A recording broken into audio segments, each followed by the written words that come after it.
Hello guys, welcome back to Vikram exploit YouTube channel. आज हम ट्राइहैकमी का सॉक लेवल 1 का एक इंपॉर्टेंट रूम सॉल्व करने वाले हैं, जिसका नाम है सिस्टम एज अटैक वेक्टर।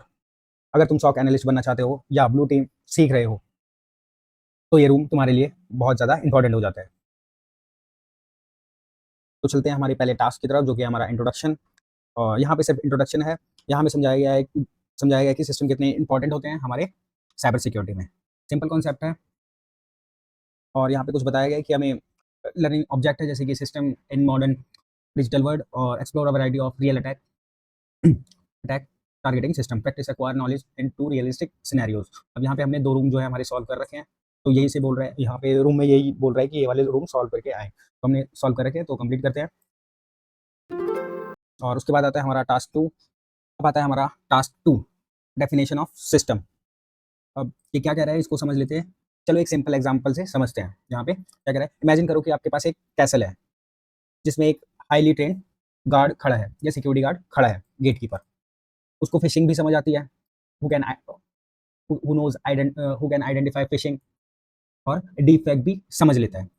मतलब बंदा तो प्रो है हमारा, काफ़ी अच्छा नॉलेजेबल है। लेकिन प्रॉब्लम क्या है, अगर गेट का लॉक ही वीक है, यानी कि आपका सिस्टम ही कमज़ोर है, तो अटैकर को गार्ड से फाइट करने की ज़रूरत ही नहीं है। यानी अटैकर या कोई भी अटैकर जो होगा, उसको गार्ड से फाइट करने की ज़रूरत ही नहीं है। वो छुप के निकल सकता है, या कोई कमज़ोरी या उसकी वल्नरेबिलिटी, जैसे ही उसे कोई वल्नरेबिलिटी पता चलती है अटैकर को कि इसका लॉक कमज़ोर है या इसकी सिक्योरिटी कमज़ोर है, बजाय इसके कि गेटकीपर स्ट्रॉन्ग कितना भी है, तो वो अटैकर उसके अंदर घुस सकता है, यानी कि हमारे सिस्टम में घुस सकता है। एग्जाम्पल के लिए, समझने के लिए था ये। Definition of system, where do the banks store your credit card और ईमेल और एक्सेट्रा। तो कहाँ पे स्टोर करते हैं, वो सारा का सारा होता है हमारा सिस्टम पे। और वो हो सकते हैं फिजिकल सर्वर भी हो सकते हैं, वर्चुअल मशीन हो सकती है, और क्लाउड प्लेटफॉर्म हो सकते हैं, like Microsoft 365। If in case attacker breach a one mail box via phishing, तो ये क्या है, मतलब एक ही मेल को कॉम्प्रोमाइज़ कर रहा है। लेकिन अगर वो पूरा का पूरा एक सिस्टम को या मेल सर्वर को हैक कर लेता है, तो वो क्या कर सकता है, थाउजेंड्स ऑफ मेल्स जो है हमारी कॉम्प्रोमाइज़ कर सकता है और वहाँ से डेटा निकाल सकता है। अब यहाँ पे कुछ आ जाता है ब्रीच सिस्टम और अटैक वैल्यू। अगर मान लो कि कोई किसी सिस्टम को हैक किया है जो कि स्टूडेंट का है, तो वो वहाँ से क्या करेगा, स्टील करेगा स्टीम की प्रोफाइल, जो कि गेमिंग के लिए होता है, और उसको उसके पीसी को एज अ बॉटनेट यूज़ करेगा। देन अगर लैपटॉप किसी बैंक के सीनियर आईटी मैनेजर का है, तो एक्सेस करेगा उसकी इंटरनेट बैंकिंग सिस्टम्स को, और वहाँ से डेटा ब्रीच करेगा। देन और अगर मेल सर्वर किसी क्रिमिनल लॉ कंपनी का है, तो वहाँ से क्या करेगा, डेटा जो है डंप कर लेगा मेल बॉक्स का, और ब्लैकमेल करेगा जो विक्टिम्स हैं। देन उसके बाद अगर सर्वर हार्ट और the of the industrial network, यानी नेटवर्क का कोई सर्वर होगा जो पूरा का पूरा मैनेज करता होगा नेटवर्क्स, तो उस केस में क्या करेगा, अटैकर करेगा उस नेटवर्क को इनक्रिप्ट कर देगा विद द रैंसमवेयर अटैक, यानी कि उसको डिक्रिप्ट करने के लिए वो पैसे की डिमांड करेगा। देन अगर गवर्नमेंट का कोई सर्वर या फिर वेबसाइट या सिस्टम होगा, तो उस केस में वो डैमेज कर सकता है वेबसाइट को, और डिफेसमेंट कर सकता है, एक्टिविज्म। अब यहाँ पे बात करते हैं, हमारे 2 क्वेश्चन है, इसको देखते हैं जरा। Can cyber attack happen without victim intervention? Yes, हो सकता है। अरे स्पेलिंग क्या है, yes. Can a breach of just single system lead to distress consequences? Yes. ये मतलब ये क्या कह रहा है, इसको समझ लेते हैं। तो क्या एक सिंगल सिस्टम के ब्रीच होने से या उसके सिक्योर कॉम्प्रोमाइज़ होने से पूरे नेटवर्क या पूरे उसमें हमारा नुकसान हो सकता है? तो यस, हाँ, नुकसान हो सकता है। करेक्ट। देन अब आता है हमारा task 3। Attack on system. Her serious attack या साइबर अटैक का फर्स्ट गोल होता है टारगेट को कॉम्प्रोमाइज़ करना है या उसका एक्सेस लेना। उसके बाद अटैकर का मोटिव क्या है, उस पे डिपेंड करता है वो क्या करेगा। डेटा चोरी करेगा, रैंसमवेयर करेगा, या पूरा का पूरा डेटा डिस्ट्रॉय करेगा। तो उसके लिए हमें समझना पड़ेगा ह्यूमन लीड अटैक के बारे में। बहुत बार अटैक यूज़र की गलती से ही होता है,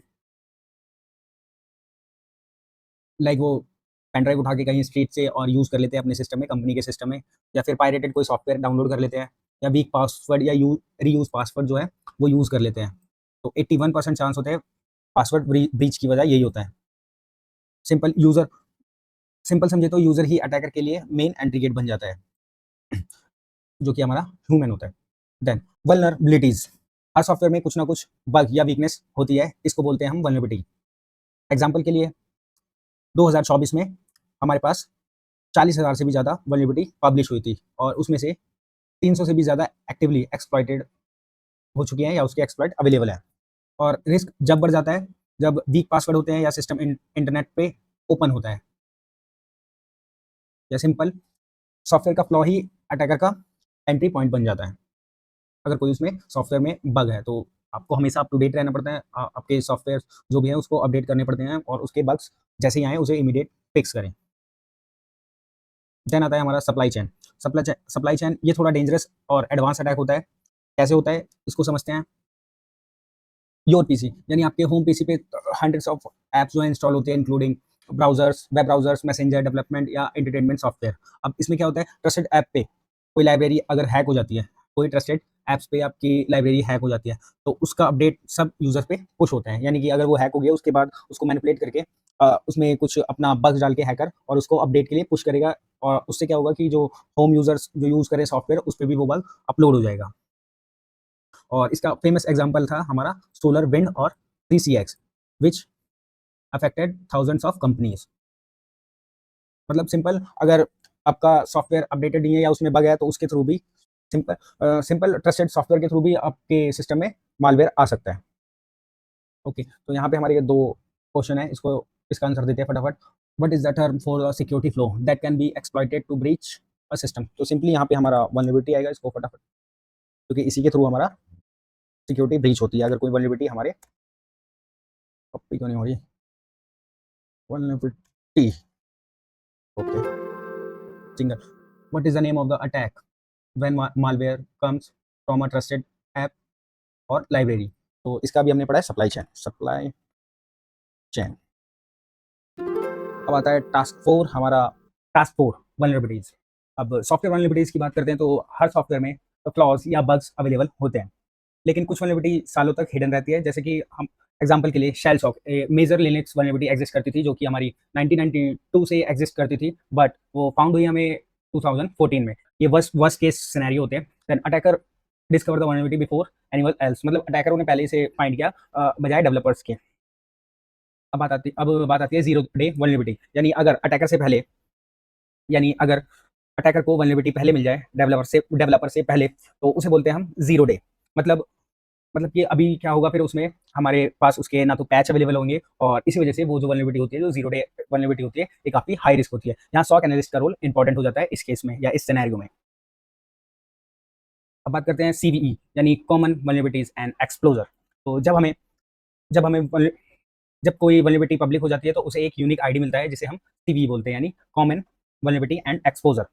उसके बाद उसकी रेस शुरू हो जाती है कि अटैकर जो कोशिश करते हैं जल्दी से जल्दी अटैक्स करें, एक्सप्लॉइट बनाएं उसके, और डिफेंडर जो होते हैं कोशिश करते हैं जितनी जल्दी हो सके उसे फिक्स करें, यानी सिस्टम अपडेट करते हैं। एग्जांपल के लिए हमारे पास आई थी जो एक इमेज में है, ओके, इमेज में है हमारे पास। एग्जांपल के लिए लाइक एटर्नल ब्लू आई थी हमारे पास 2017 में, जिसकी सीवी आप यहाँ पे देख सकते हैं। देन हमारे पास आई थी एक प्रिंट नाइटमेयर, जो कि आप ये देख सकते हैं critical flaw in print spooler service. अब प्रिंट स्पूलर सर्विस क्या होती है, ये प्रिंटर को नेटवर्क से कनेक्ट करती है। नेटवर्क में बेसिकली नेटवर्क में कमांड देने के लिए यूज होती है प्रिंट की, जब हम प्रिंटर को शेयर कर देते हैं हमारे किसी सिस्टम के थ्रू।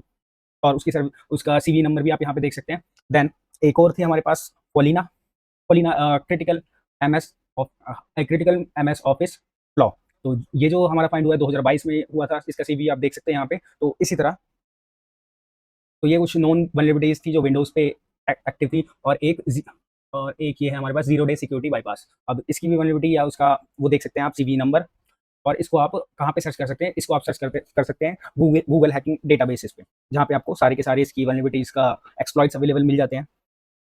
देन अब बात करते हैं, नेक्स्ट चलते हैं अब हम रिस्पॉन्डिंग टू वल्नरेबिलिटीज।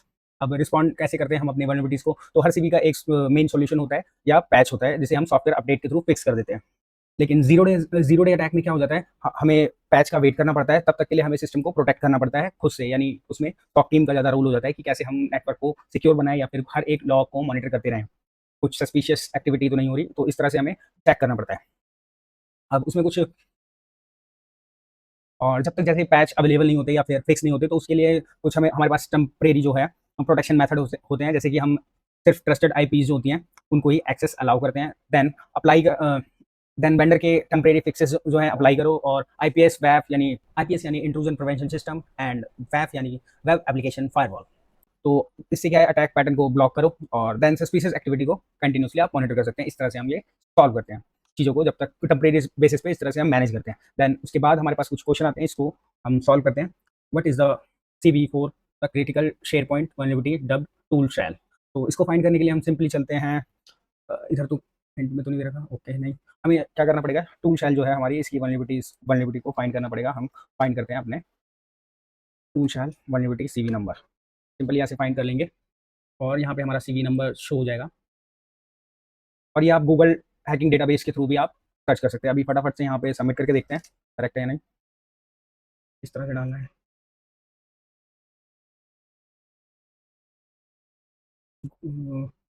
कुछ और कोई और भी तो नहीं है, इतनी है, काफ़ी नंबर है इसमें, जब फाइंड हुई थी वो वाली डालनी पड़ेगी 2025। ओके, तो 71 ही है, 70 है जो इसका सीवी नंबर है हमारा। सीवी नंबर क्या है इसका हमारा, जो है, जो कि हमारा ये ईयर है, जिस ईयर में ये फाइंड हुई है, देन उसका नंबर दिया रखा है 53770।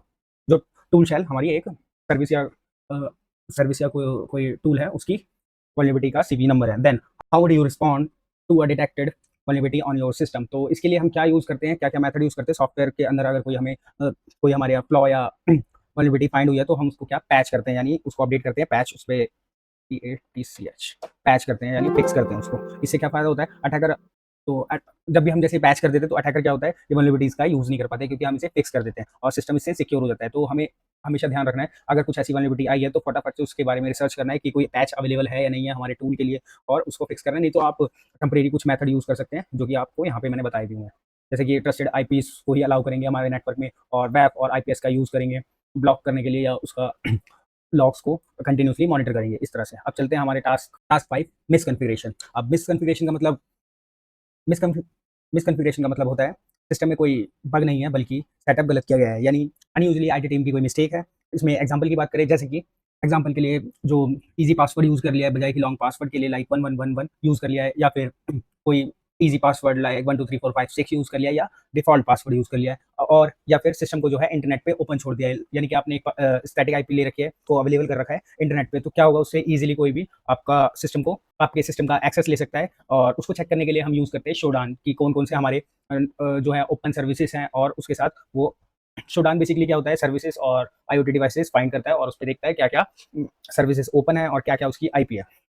अब इसमें यहाँ पे हमें कुछ रियल लाइफ एग्जांपल दे रखे हैं, जैसे कि हमने एक जो है मैकडॉनल्ड जॉब एप्लीकेशन पे पासवर्ड डाला हुआ था उन्होंने 1 2 3 4 5 6, इसकी वजह से क्या हुआ कि 64 मिलियंस जो है मैकडॉनल्ड्स की चैट जो है एक्सपोज्ड हो गई। बेसिकली ये बहुत ज़्यादा एक इग्नोरेंस है कि आप ईज़ी पासवर्ड यूज़ करते हो याद रखने के लिए, बट आपको केयरफुल होना चाहिए जब आप किसी बड़ी कंपनी को ओन करते हो, या फिर आप उस कंपनी के लिए एज़ अ सिक्योरिटी एडवाइज़र काम करते हो। तो आपको ये चीज़ें ध्यान रखनी चाहिए। अब वैसे ही एक एडब्ल्यूएस में हुआ था, एडब्ल्यूएस तो बहुत बड़ी कंपनी है, लेकिन उसमें भी मिसकॉन्फिगर्ड एडब्ल्यूएस क्लाउड की वजह से क्या हुआ था, जो डेटा ब्रीच हुआ था, 106 मिलियन बैंक्स कस्टमर की जो है इन्फॉर्मेशन लीक हो गई थी, यानी कि उसमें क्रेडिट कार्ड हो सकते हैं, अकाउंट नंबर्स हो सकते हैं, वो सारे के सारे लीक हो गए थे एडब्ल्यूएस क्लाउड की वजह से, जो कि हम अमेज़न जो है ऑनलाइन शॉपिंग के लिए यूज़ करते हैं, उन्हीं का ही एक क्लाउड कंप्यूटिंग क्लाउड बेस्ड वो भी चलता है, क्या नाम है, एडब्ल्यूएस, जिस पे हमें जो है क्लाउड बेस्ड नेटवर्क सर्वर और काफ़ी चीज़ें वहाँ पे हमें मिलती है।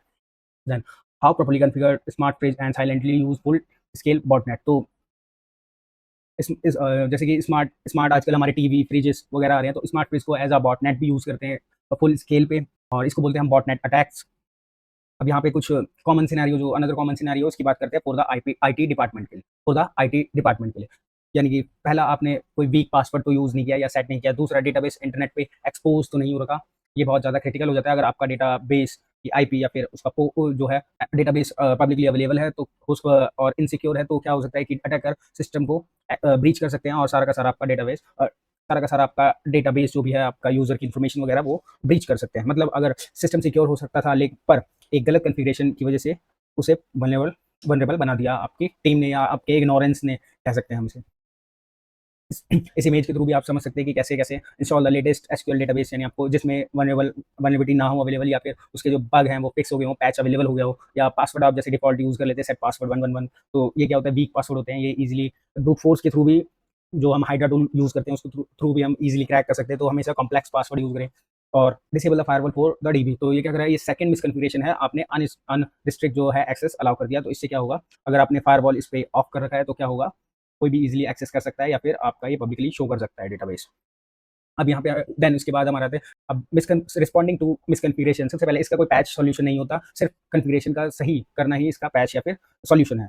देन अब इसमें हमारी प्रोएक्टिव मेजर्स जो होते हैं, जो हम इसमें फॉलो करते हैं, तो क्या करते हैं, हम पेनिट्रेशन टेस्टिंग करते हैं, यानी हायर करते हैं एक टीम को जो एथिकल हैकर अटैक करके फ्लॉ फाइंड करते हैं और वल्नरेबिलिटी स्कैन्स करते हैं, लाइक टूल से वीक पासवर्ड, आउटडेटेड सिस्टम और उसकी जो भी आउटडेटेड सॉफ्टवेयर की सर्विसेज सॉफ्टवेयर हैं उन्हें डिटेक्ट करते हैं। देन कॉन्फ़िगरेशन ऑडिट्स, ये manually review the system to match back practice like CIS, मतलब बेस्ट प्रैक्टिस है जो फॉलो करो लाइक CIS बेंचमार्क्स के थ्रू। एक बार इसको लिंक को ओपन करके देखते हैं। तो ओके, तो इसमें यहाँ पे सारी की सारी आपको हैंड्स ऑन के थ्रू बता रखा है कि किस तरह से हम मैनुअली अपनी ट्रबल शूटिंग या फिक्स कर सकते हैं। तो इसको आप पढ़ सकते हैं। अभी चलते हैं हमारे क्वेश्चन की तरफ और इसको फटाफट से सॉल्व करते हैं। Can a system patch our software update fix the misconfiguration? तो नहीं, ये हमें खुद ही करनी पड़ती है फिक्स। इसके लिए कोई पैच अवेलेबल नहीं होता। आपको पासवर्ड अगर आपने गलत डाला है तो वो पैच से फिक्स नहीं होगा। विच अगर आपने पासवर्ड कोई ईज़ी डाला है तो वो क्या है, पैच से फिक्स नहीं होगा। Which activity involve an unauthorised cyber attack to detect the misconfiguration? तो इसका आंसर आएगा हमारे हमारे पास पेनिट्रेशन टेस्टिंग। और ये क्यों आएगा ये मैं बता देता हूँ आपको। तो क्योंकि पेनिट्रेशन टेस्टिंग एक ऑथराइज हो, यानी लीगल अटैक कह सकते हैं हम, साइबर अटैक होता है जहाँ एथिकल हैकर सिस्टम पर अटैक करते हैं और सिमुलेट करते हैं ताकि मिसकॉन्फ़िगरेशन और उसके फ्लॉज़ को डिटेक्ट कर सकें, ताकि उसको फिक्स कर सकते और उसकी पूरी रिपोर्टिंग करते हैं। जो वल्नरेबिलिटी टेस्टिंग होती है उसकी पूरी रिपोर्ट बनाते हैं और सबमिट करते हैं ताकि जो भी बग्स फिक्स हो सकते हैं वो फिक्स करें, नहीं तो और अपडेट कर सकते हैं जो भी उनके पैच अवेलेबल हैं अगर, तो वो फिक्स कर सकते हैं। देन और भी बहुत कुछ होता है उसमें। तो अभी के लिए यहाँ पे चेक करके देखते हैं और ये सही है और ये हमारा आंसर सही है। अब आता है हमारा टास्क 6 प्रैक्टिस।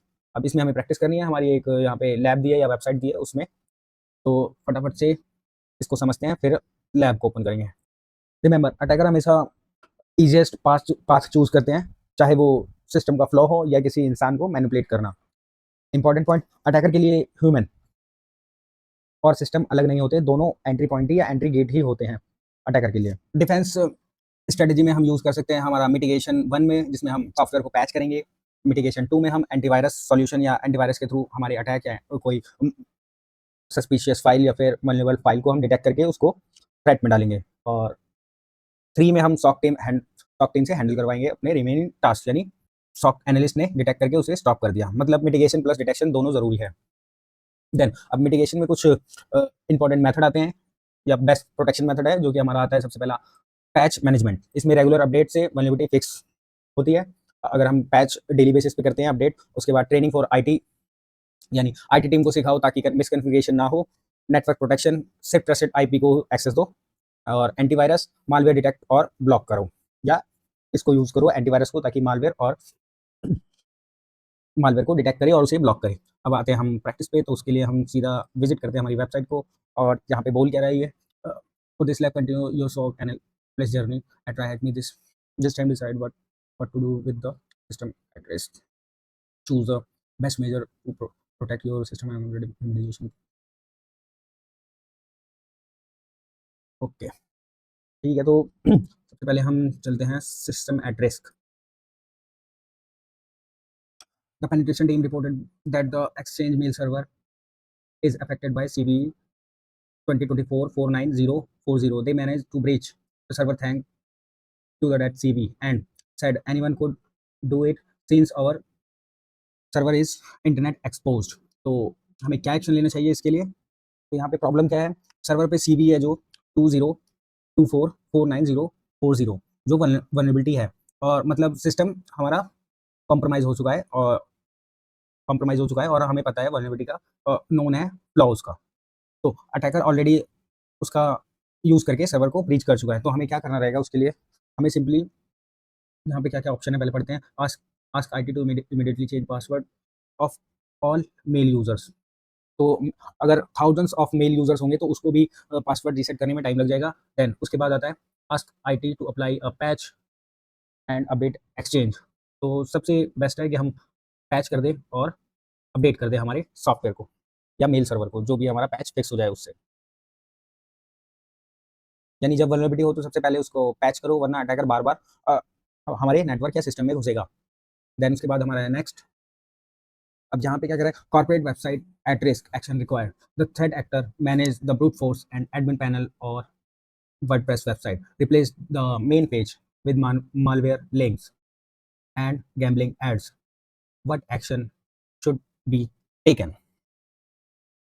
अब इसमें क्या रहा है कि अटैकर ने ब्रूट फोर्स करके एडमिन पैनल एक्सेस कर लिया और वेबसाइट है जो हमारी उस पर मालवेयर लिंक्स प्लस गैम्बलिंग के ऐड चला दिए।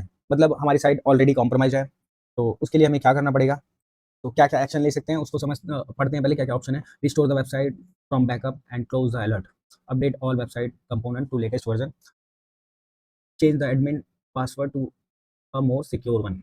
तो इसमें ब्रूट फोर्स करके उसने अटैक किया है, तो हमें क्या करना रहेगा, पासवर्ड चेंज करना रहेगा हमारे एडमिन पैनल का।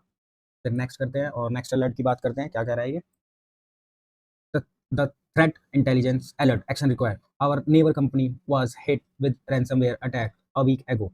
They said it started from an exploitation of our old Cisco firewall and advise us not to repeat their mistake and audit our Cisco device. What action should be taken? Ensure all corporate firewall and patch and do not have CV. Replace all Cisco devices with alternative like FortiGate. ये ज़्यादा costly हो जाएगा अगर हम Cisco devices को replace करेंगे। तो disable all firewall until the through audit is complete.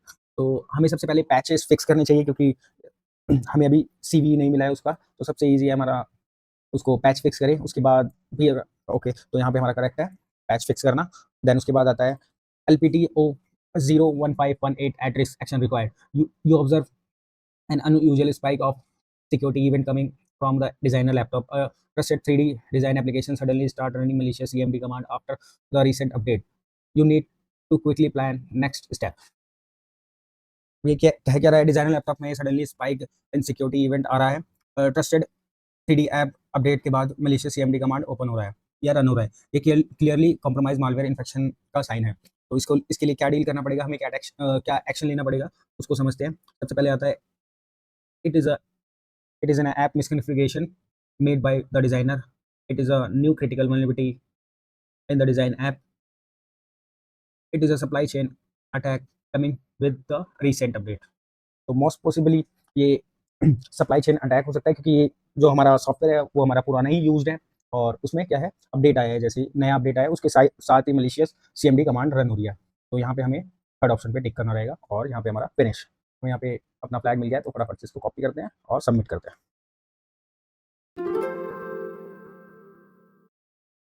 Go to dashboard, remediation plan. Okay, अब इसको मैं स्क्रीन को बड़ा कर लेता हूँ। रिमेडिएशन प्लान, इसको फटाफट से इसको सॉल्व करते हैं। तो इसमें हम क्या क्या कर सकते हैं अपने रेमेडिएशन के लिए, अवेलेबल रेमेडिएशन के थ्रू हम इसमें कर सकते हैं पैच मैनेजमेंट पॉलिसी कर सकते हैं, एंटीवायरस डाल सकते हैं प्रोटेक्शन के लिए, और ये हमारा सिक्योर पासवर्ड पॉलिसी कर सकते हैं, और सिक्योरिटी ट्रेनिंग फॉर IT ये ऐड कर सकते हैं ताकि हम प्रॉपर अपना, और इसको सबमिट करके देखते हैं। ओके, तो हमारा करेक्ट है, यहाँ पे इसको अप्रूव करते हैं फटाफट से, और ये रहा हमारा फ्लैग। इसको सबमिट करते हैं, कॉपी कर लेते हैं, कॉपी क्लिक करने से हो रहा है, तो यहाँ पे से सबमिट कर देते हैं फटाफट से और फिनिश। यहाँ पे ये रूम हमारा फिनिश होता है। कंक्लूजन में आप देख सकते हैं काफ़ी जो चीज़ें हमने सीखी हैं उसी के बारे में बात कर रहे हैं, तो इसे यहाँ पे कंप्लीट करते हैं। तो इसमें हमने क्या क्या सीखा, की टेकअवेज क्या क्या थे इसके। तो अटैकर इजीएस्ट पास चूज करते हैं, और सिस्टम प्लस ह्यूमन दोनों को प्रोटेक्ट करना है। सॉक एनालिस्ट का रोल डिटेक्ट, रिस्पॉन्ड और गाइड IT टीम। अगर ये आपको वीडियो ज़रा सा भी अच्छी लगी हो तो वीडियो को लाइक करो, चैनल को सब्सक्राइब करो और बेल आइकन को प्रेस करो। अगर तुम साइबर सिक्योरिटी या एथिकल हैकिंग सीखना चाहते हो या सॉक लेवल 1 कंप्लीट करना चाहते हो तो पूरी प्लेलिस्ट को चेक करो। अब कुछ बोनस टिप्स की बात करें। Always update your system, strong password use करो, अननोन USB कभी सिस्टम में मत लगाओ, रोड पे पड़ी हुई ऐसे उठा के कहीं फ्री में लगा ली वो मत करो, और लॉग मॉनिटरिंग करना सीखो। मिलते हैं नेक्स्ट वीडियो में, तब तक के लिए keep hacking, keep learning ethically, और यहाँ तक वीडियो में बने रहने के लिए धन्यवाद।